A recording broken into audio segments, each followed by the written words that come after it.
اب सिलिशिया शुरू करनी है आज। सिलिशिया में सबसे पहले तो ये मैं बताना चाहता हूँ कि अल-फज़ल में सिलिशिया का उन्वान एक बना हुआ है बड़ा ज़बरदस्त, और बिल्कुल उस हदायत के बरक्स है जो मैंने क्लास में सिलिशिया के जिक्र में दी थी। मैंने कहा था अब तक 6 ऐसे केसेस हैं जिनके मुतालिक मुझे यकीनी इल्म है कि उनमें 100% उन मरीजों को अल्लाह के फजल से शिफा हो गई है, लेकिन डॉक्टरी में ये दावा कर बैठना 6 के ऊपर ये जायज़ नहीं है। और कई किस्म की और बीमारियां इसकी किस्में हो सकती हैं एड्स की, मुख्तलिफ इलाकों के ऊपर मुख्तलिफ असरात हो सकते हैं।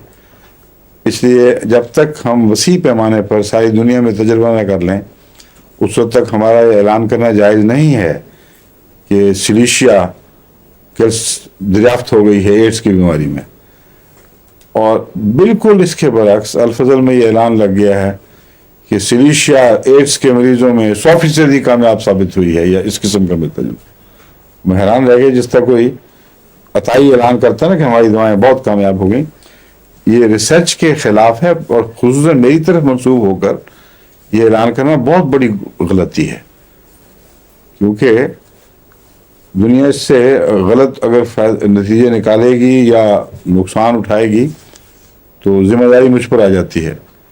इसलिए अल-फज़ल को फौरी तौर पर इसकी तरदीद करनी चाहिए और माफ़ी मांगनी चाहिए क़ारीन से और तहक़ीक़ करने वालों से कि ये गलत तरीका है। हालांकि मैंने ये कहा ही नहीं था, आप सबको याद होगा ऐलान जिसमें भी किया था यही किया था कि अब तक 6 केसेस में खुदा के फजल से जिनको दी उनको शफा हो गई, लेकिन इसका हरगिज़ ये मतलब नहीं कि हमें एड्स का इलाज मिल गया है।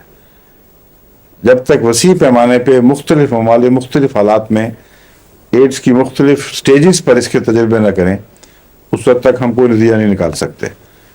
तो इस सिलसिले में अफ्रीकन ममालिक के राब्ते के साथ बाज़ जगह रिसर्च शुरू की है। एक जगह बाकायदा हमारे अहमदी एलोपैथिक डॉक्टर्स ने जो इनके इंस्टीट्यूट्स हैं एड्स के स्पेशलिस्ट उनसे रब्ता रख कर इलाज की रिपोर्ट अभी तक भेजी है। उसमें यह है कि जितने केसेस को दी गई थी उसमें से 2 के मुतल्लिक मेडिकली सर्टिफिकेट मिल गया है कि इसमें कोई निशान भी बाकी नहीं रहा, और बाकी जो मरीज थे उनकी हालत बेहतरी की तरफ माइल है, अमूमी हालत हम कह सकते हैं। लेकिन टेक्निकली मेडिकली ये डिक्लेयर करना कि उनकी एड्स ख़त्म हो गई है या बिल्कुल बेअसर हो गई है, यह भी जल्दी है। इसके अलावा हमारे एक नौ अहमदी दोस्त हैं जो एक मुल्क में अपोजिशन के लीडर हैं, वो ईसाइयत से अहमदी हुए हैं और बहुत थोड़ा अर्सा लेकिन बड़ी जल्दी इखलास में तरक्की कर रहे हैं।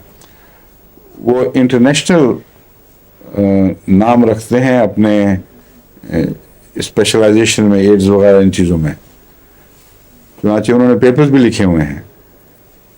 वो चाइना जो वफद गया था इंटरनेशनल, वहाँ चाइना में चाइनीज़ हर्ब्स का एड्स पर असर नोट करने के लिए उसके वो मेंबर थे।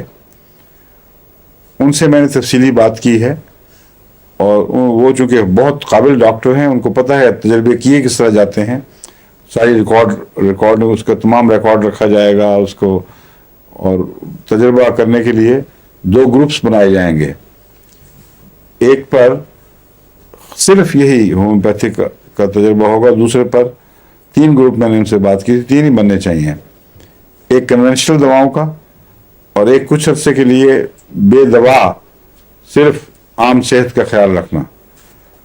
तो फिर उनके जो नतीजे सामने आएंगे मुअय्यन तौर पर आदद शुमार से, वो जब मैं समझूंगा कि काफ़ी हो गए फिर मैं दूंगा रिलीज़ करने के लिए। बेशक अल-फज़ल फिर जो मर्जी उस पर अनुमान लगा दे, लेकिन बाकी अल-फज़ल के हवाले से बाकी सब मैं दुनिया के अखबारों को भी मुतनब्बे करता हूँ अहमदियों को कि ऐसी इश्तिहारबाजी नहीं करनी चाहिए गोया कि अजीम शान एक इलाज दस्ताब हो गया और साइंटिफिकली उसका कोई हमारे पास ख़ती सबूत ना हो, कच्ची बातें हैं। और जहाँ भी मैं ये कहता हूँ कि अल्लाह के फजल से वहाँ ठीक हुआ, वहाँ ज़रूरी है कि अल्लाह के फजल का फैक्टर भी सामने रखा जाए। وہ جو 6 کیسز ہیں ان میں ابھی تک یہ بھی نہیں کہا جا سکتا کہ محض دوا تھی یا دعا جو ساتھ کی گئی اس کا بھی اپنا ایک اثر تھا، اور اس کا کتنا حصہ ہے۔ اگر تو ایک عام دوا ہو تو وہ گناہ بے گناہ کو سامنے لاتی نہیں، وہ اثر کرتی ہے جو خدا نے اس کے اندر تاثیر مستقل ہر انسان کے لیے رکھ دی ہے، لیکن بعض دفعہ دعا میں تاثیر پیدا ہوتی ہے کسی مریض کے لیے خصوصی دعا کے نتیجے میں، تو وہ پہلو چونکہ ہر احمدی ڈاکٹر دعا کرتا ہے، اس لیے ایسا پہلو ہے جس کو نظر انداز نہیں کیا جا سکتا جب تک عام استعمال میں نہ آئیں چیزیں پھر۔ اور وہ لوگ جو عام طور پر دعا کوئی عادی نہیں یا یقین نہیں رکھتے، ان کے استعمال میں بھی جب تک فائدہ نہ دکھائے اس وقت تک ابھی ہم بہت جلدی خوش ہو جانے والے ہوں گے اگر ہم کہہ دیں کہ ہاں سب کچھ ٹھیک ہو گیا۔ سمجھ گئے؟ فرح فخور نہیں بننا، یہ مراد ہے میری۔ قرآن کریم میں اللہ تعالیٰ فرماتا ہے فرح فخور، یعنی کفار کی یہ علامت ہے کہ وہ چھوٹی سی بات پہ اچھل پڑتے ہیں اور بہت خوش ہو جاتے ہیں، اور چھوٹی سی مایوسی پہ سب کچھ ہار بیٹھتے ہیں، کفور ناشکرے ہو جاتے ہیں۔ مطلب یہ ہے کہ اللہ تعالیٰ کی رحمت سے نا امید ہو جاتے ہیں۔ نہ فخور تو وہی ہے، ایک جگہ کفور الگ آیا، معاف کرنا، فخور کا مطلب ہے فخر کرنے لگ جاتے ہیں، دوسری جگہ ہے چھوٹی سی بات پہ مایوس ہو جانے والے اور ناشکرے ہو جانے والے۔ تو یہ دونوں صفات ایک دوسرے سے برعکس ہیں، لیکن ایک ہی مزاج کے اندر پائی جاتی ہیں۔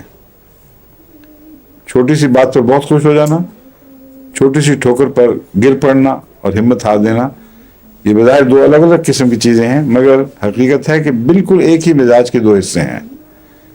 جو چھوٹی بات پہ خوش نہ ہو اور حوصلہ رکھتا ہو، وہ بڑے غم میں بھی حوصلہ رکھتا ہے۔ یہ بنیادی بات ہے، ٹھیک ہے۔